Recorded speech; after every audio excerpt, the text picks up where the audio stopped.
Welcome to the I Love Coaching podcast, the show where we help coaches, entrepreneurs, and leaders build businesses that create massive impact. I'm Adam Roach, alongside my incredible co-host, Jess Weber, and we're here today to bring you the best strategies, mindset shifts, and real-life success stories to help you level up in your coaching journey. Whether you're launching your coaching business, scaling to 6 or 7 figures, or just looking for inspiration to push through, this podcast is your go-to resource. We're bringing you expert insights, real talk, and actionable items every single episode. So if you're ready to take your coaching game to the next level, then let's dive on in.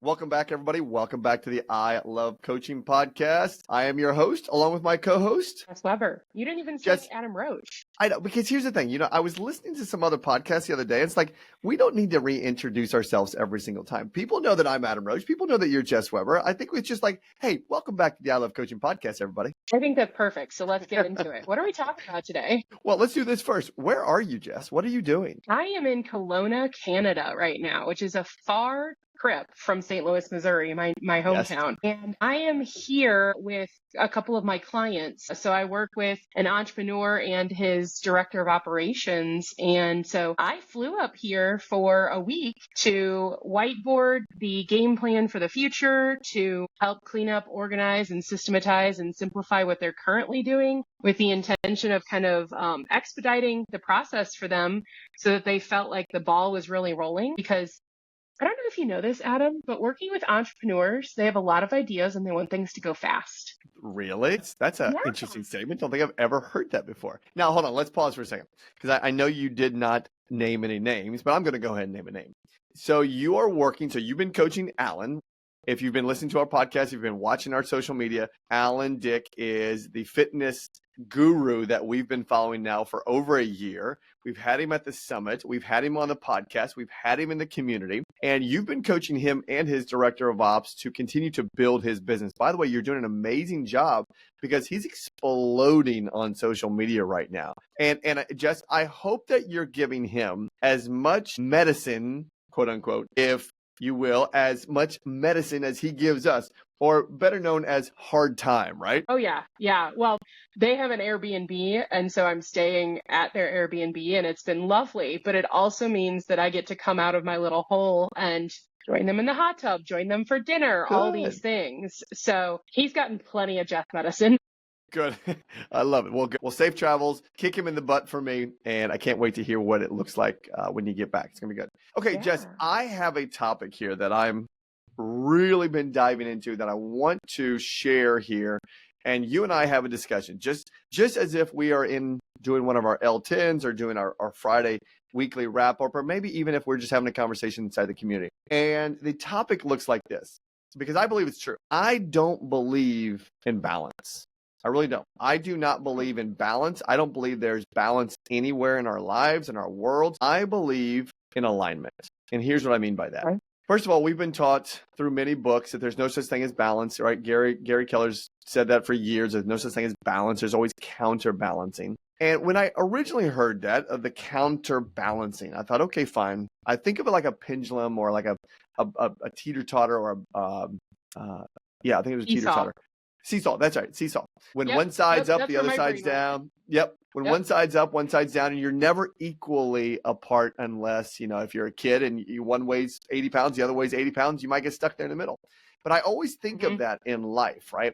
And then when I thought about what we do inside of the I Love Coaching community, you see, we don't have intentionally ads running to a machine that then just converts, right? We look for alignment. The fourth quarter alone, Jess, I held over 40 hours of conversations looking for people to align with in our coaching community. And that isn't balance, right? That's not balance. If I'm looking at balance, I should be automating that system. I should be letting that be a system that runs by itself and the machine that runs by itself. But Jess, I'm looking for alignment right now. So what do you think about that language of not believing in balance, though definitely only believing in alignment? I think that's a very interesting way to word it, but I think it's 100% true because just talking about your calendar and those 40 hours, it's in alignment with your goals, but it might not feel balanced with your time. And so I find this to be a relevant conversation to have, because I feel like, people talk about living a balanced life. I want to eat right and work out and love my job, but also love my family time and do the things I love to do, but get all my stuff done. And like it always feels like you're trying to juggle 1,000 plates, which is to me a step beyond your seesaw feeling. You're like trying to juggle plates on the end of each seesaw. That's a lot. And so I think when you flip the script and say, I'm not going to focus on balance or counterbalance and let that kind of go, and say, I'm going to focus on alignment in my time, in my energy, in my relationships, in my goals, I think you're going to feel like a very different person. Because when you're trying to say, well, I'm balancing my desire for more with working harder so that I make the more money, I have the more, whatever recognition, I have more clients, whatever the more is, that doesn't balance, because you're just going to keep trying to go back and forth. But when you're like, I want to set a goal to change 100 million lives, or I want to set a goal that 10% of my income funds research for children with heart defects, which is my passion project. If you create a goal like that, and then you make decisions in your business that align with that goal, you're going to achieve it that much faster. You're going to feel a lot better about it. And people are going to be bought into that. So you'll find alignment in the relationships along the way. It's interesting going back. That wasn't just 40 hours, right? Because each one of those calls was roughly 30 minutes. That was 80 different conversations, right? Because they were 30 minutes each. And what was interesting, and I should have kept track. I love to track things. I should have tracked the number of times that I heard people say, I don't know if I want to step into a coaching space, even though I have passion for it, because I just need to stay balanced, right? And I thought to myself, we're having this conversation because whether you knew it or not, you're out of balance and you're looking for alignment to actually get back into balance.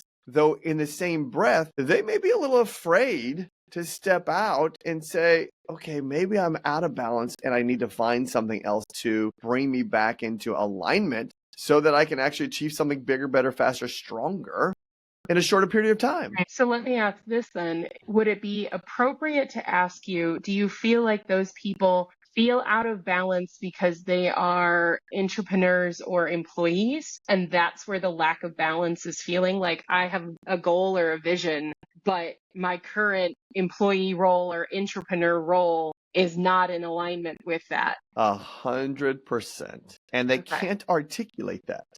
Right. They maybe can internalize it and they just can't verbalize it, though they may verbalize it in a very quiet, safe place, right? Because the moment that they actually say it, right, the moment they say they think it, right, but if they keep it in their brain, it's still a secret. But the moment they say it, they speak it into reality, the body, the brain actually hears it. It's like, oh my gosh, I need to move forward towards that. Next thing you know, oh my gosh, I got a text or a DM from Adam Roach saying, have you ever considered coaching? Oh my gosh, that kind of feels like alignment. Let me book a call with him. And then we get on the call and it is excuses and it is reasons and it is now they're bringing it back, right? They had some excitement prior to or curiosity or I piqued their interest. Though now with my questions, it's like, he's about to expose something that I've only kept in secret in my brain. And it may be a little scary, right? Maybe a little scary. So I know that was silly, though. That's what I feel. That's what I'm hearing from these people. And it is those that are open and free, right? Dan Martell told us this all the time, that what does he say? The freest person wins, right? The freest person wins. The person who has nothing to hide wins. And I say wins. I would say it the other way. I'd say it another way. Those who have nothing to hide will find alignment much faster. 1,000%. And it's interesting you mentioned that, because I was just having a conversation the other day with a different client about their frustration with their partner in their business. And we were having the discussion of both parties had to start doing the self-work first, and then they could come together in alignment to move the business forward. But if somebody's got to deal with something, honestly, they got to deal with their own personal thing first, and then same with the other, so that they can meet people in the place they need to be and not just project those feelings frustrations, fears, whatever. And so I find this a really interesting thought that you're now going to have me rolling around in my head for quite a while, of helping people identify what they want and making decisions that align with that, versus here's how you work in certain number of hours, or here's how you organize a calendar or whatever, with the language of balance versus alignment. Yeah. It would be interesting to see what happens. Most people, some people sit down and come October, will sit down and start to plan out goals, right? They'll start to plan out goals. And we've had podcasts about this before, where actually at the end of the year, you start to reflect on your prior calendar year, and then you start to visualize what you want to do in the upcoming calendar year. And if you would go a little bit deeper into that reflection and say, how many moving parts did I have this year that were truly aligned with the goals that I set, right? How many of the actions, the vacations, the yeses did I say that were in alignment with my true self, right? My purpose, my passion, my direction that I want to take my life. And I bet there's a lot of misaligned people out there. I am sure there are, because I don't think they have the self-awareness to have that understanding of it. If they're seeking balance, then they probably don't have an understanding of it. And I think some of that comes back to our previous conversations, not only around goals, but like I said, about where you are operating in terms of your, employment versus business ownership situation. Are you working for somebody else, or are you doing something that aligns with who you are and what you want to do and how you want to serve the world? Yeah, that's really, really good. Well, Jess, let's just take you 3 years ago, right? 3 years ago, you were in a role that was not aligned with the desires and the needs that you needed to have to take care of yourself, take care of your son, take care of your family. And it didn't work, right? Still good people around you, though there was a misalignment which caused an imbalance, right? And now let's look at it. Let's fast forward 3 years removed from that. You're up in Kelowna, British Columbia, Canada, which is one of the most beautiful places on the planet. It's gorgeous up there. Yeah, it's stunning. And you are doing things that you're passionate about, right? You're doing things that are moving not only your needle forward, though the lives of the people that you're impacting needle forward, right? Because you're helping them stay aligned with their true purpose. And now you walk around with a big old shit-eating grin on your face all day, every day, because you found alignment, right? Yeah, no, you're 100% right there. And it's a fascinating thing to have that conversation with somebody who has gone from misalignment to alignment, because you feel like you're taking the blinders off, the beer goggles off, you quit drinking the Kool-Aid, whatever, thing you want to say. But it is a very interesting thing to have the space to be able to reflect on that. And I think so often when we're in it, we are so overwhelmed by the imbalance. We don't have even the capability of slowing down and reflecting, because you can't see outside of it. It goes back to our box conversation. You're stuck in that box with no light shining through, and you're like, I know this box is not where I want to be, but I don't know what is out there. I don't know the opportunity. And so it's interesting, because I probably wouldn't be where I am now if things had not happened the exact way that they happened, right? Sure. There were things that were out of my control that caused me to have to make a very quick pivot very quickly. And that was redundant. Apologies. But I had to make a pivot quickly, and my life was forever changed for it, and for the better. But it also came down to, when that life event happened, I took a moment to reflect and pause and say, what feels better than what I was doing, because this didn't feel good. And I think that was kind of one of those pivotal moments of, I'm going to move from balance to alignment. And I'm grateful for that opportunity. I'm grateful that happened to me, but how do we help other people do that? Well, it's interesting. So I'll go into a personal story. This past weekend, we were at a tennis tournament, right? Yeah. And my daughter is 14, and we have decided, based on certain levels, she's going to start playing 16s. So this was probably her this was probably her fifth 16 under tournament this year. And of those, let's just put it this way, of her last 13 matches, she's won 11 of them. So she Wow. has won 2 tournaments, and of the other 2 tournaments, she has this tournament this past weekend, she's made to the semifinals and gotten beat, and therefore played for a 3-4 match. Okay, so this past weekend, and this is all about alignment, right? But this is more heart-based alignment and head and heart and purpose and assignment-based alignment. She loses in the semifinals. She lost a really tough tiebreaker in the first set and then bagged it in the second set, basically. And which isn't like her. When I saw her in the first set, she was really nervous. And that's common. And as she got in the second set, I could see that she was losing passion to win the match. I could tell that there was something missing. Okay, so fast forward, she loses the match, and now it's 15 minutes before the next match. Now, I really focus on staying dad versus coach in these moments. But I could tell her energy was somewhere else. She was completely misaligned. And both with her energy, with her thoughts, so I put my arm out like I was going to ask her to dance. And I said, put your arm in here and follow me. And she's like, no, Dad, no. I said, no, put your arm in here and follow me. So we go sit down. We sit down. The courts were by a golf course. There was some pretty landscaping around us. So we just sat there. And I said, just tell me. And she's like, tell you what, Dad? And I was like, just tell me, where are you? And she's like, I'm so confused by the question. I was like, don't 14-year-old sass me. Tell me where your head is. Tell me where your heart is. Tell me what you're thinking right now. And let's just have a conversation. I'm going to stay in curiosity and you're just going to share. And she came out and she said, I'm not having fun. I said, okay. And I said, what's causing you not to have fun? And she says, all I think about is winning. I said, okay. And she says, all I think about is tennis. I said, okay. And I said, what about that has caused you not to have fun? And she says, pressure. I said, okay. I said, who's putting this pressure on you? And she says, myself. I said, okay. I said, are you feeling this pressure from anywhere else? And she said, no. I said, are you sure? Are you feeling it from me? Are you feeling it from your coaches? Are you feeling it from your academy? Are you feeling it from your peers? It's okay. You can totally share. And she says, no. I said, okay. So I'm listening. And I said, okay, what would you like to do? What do you want to do? And she says, I don't think I want to play the next match. I said, okay, tell me the reason why you don't want to play this next match. And I'll get to the point of the story here real quick. And she said, I'm just not feeling good. I said, okay. I said, now here's the thing. I'm not going to be mad at you one way or the other because you're going to own your decision. Though I want you to know that this cannot become a pattern the moment you don't feel good, that you have to stop playing, right? You get to have an exit from this because this is your commitment, right?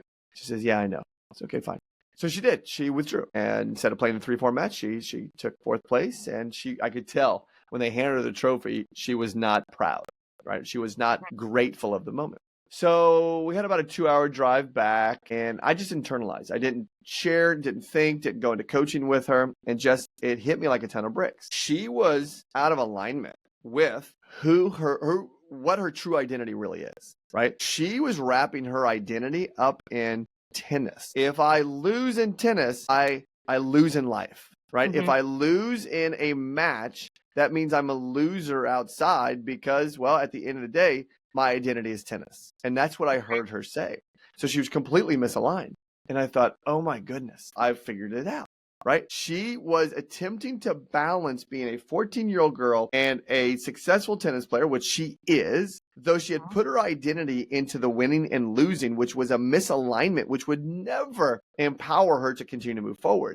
And then I recalled from church, a sermon that our pastor did, and it was about purpose and assignment. Again, purpose is we are people of God, and that is your purpose. Your purpose is to step in that path and identify yourself as a child of God, right?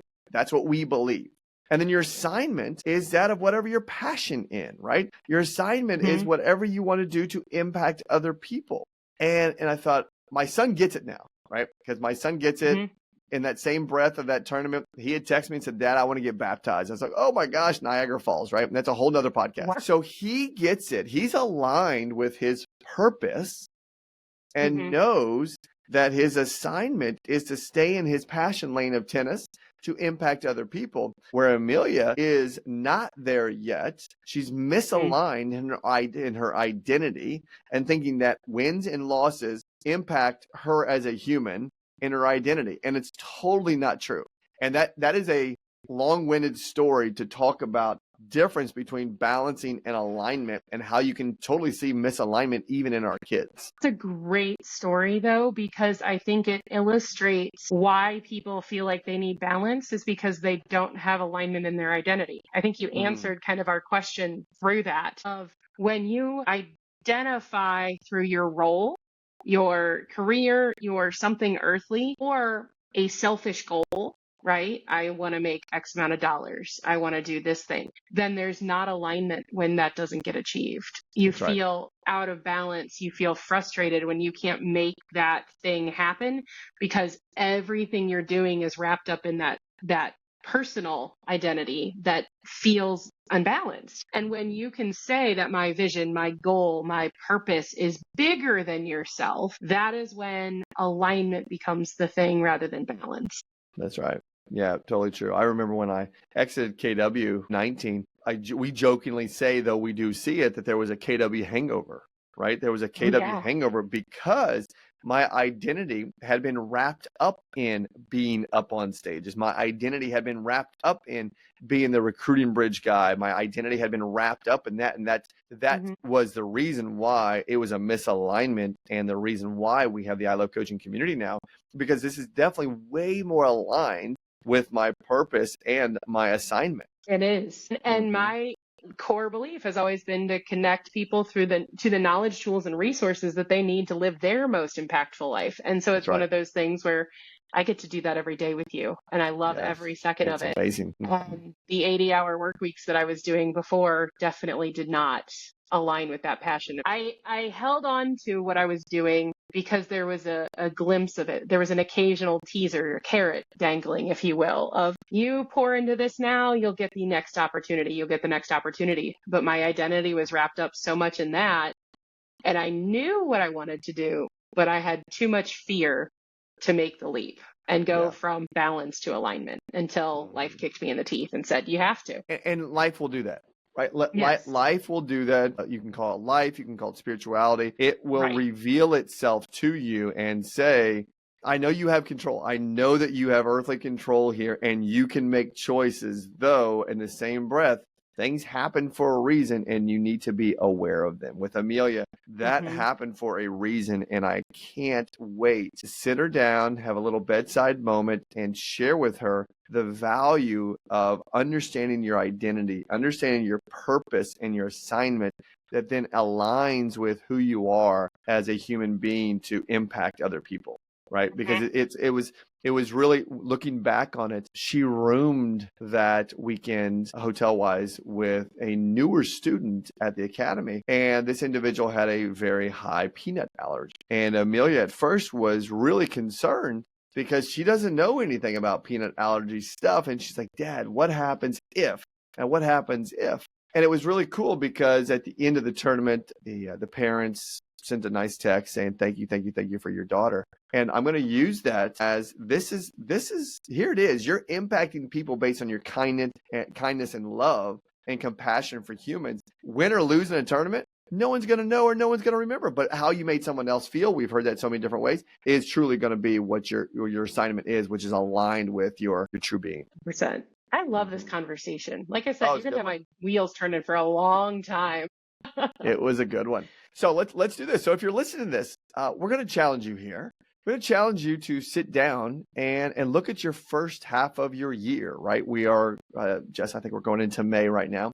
Your first half of the year, and what was aligned and what was misaligned? Where were you attempting to force balance when you should have been paying attention to a yes or no as it related to alignment? And we will challenge you with that to go figure that out. I love it. Love it. Perfect. Okay, Jess, well, hey, have a good time up in Canada. I don't know, is it nice weather or is it snowing? I think of Canada as like snowy all the time. It's not snowing. Today, I think the high is around 72, which is absolutely stunning. Although I was corrected by my ride when I landed because we're driving around and I'm from the Midwest, which is pretty darn flat. And I'm like, oh my gosh, I just love the trees and the water and the mountains. And they're like, that's not a mountain, that's a hill. Yeah. Have snow on top to be a mountain. I was like, well, fine, but I'm here in summer, so there's not snow. So now the running joke is when we drive, I was like, is that a mountain or a hill? Is that a mountain or a hill? Well, if there's snow on top, I guess it's a mountain then. There is an amazing ice cream place there. Yesterday. There's an amazing amazing ice cream place there. It's by the lake. I don't know where it is. I went there with Dan, and it was so like homemade ice cream is to die for. So I doubt Alan knows where it is because I would imagine he doesn't eat that. So yeah, you might just put it in your Google Maps. I'll ask Jolene. We'll see what happens. But I'll be back in June anyways for another event, and I'll have, free reign because I'm in a hotel that week. But I am just grateful for this opportunity, and I absolutely love this conversation today. So thank you for you're aligned. My technology you're wasn't aligned. Perfect. You're aligned with what you're doing right now. So that is fantastic. Yeah. Well, everybody, thank you for your time. Thank you for your feedback. Thank you for all the things that you guys are sharing with us in regards to the feedback for this podcast. And if you like us,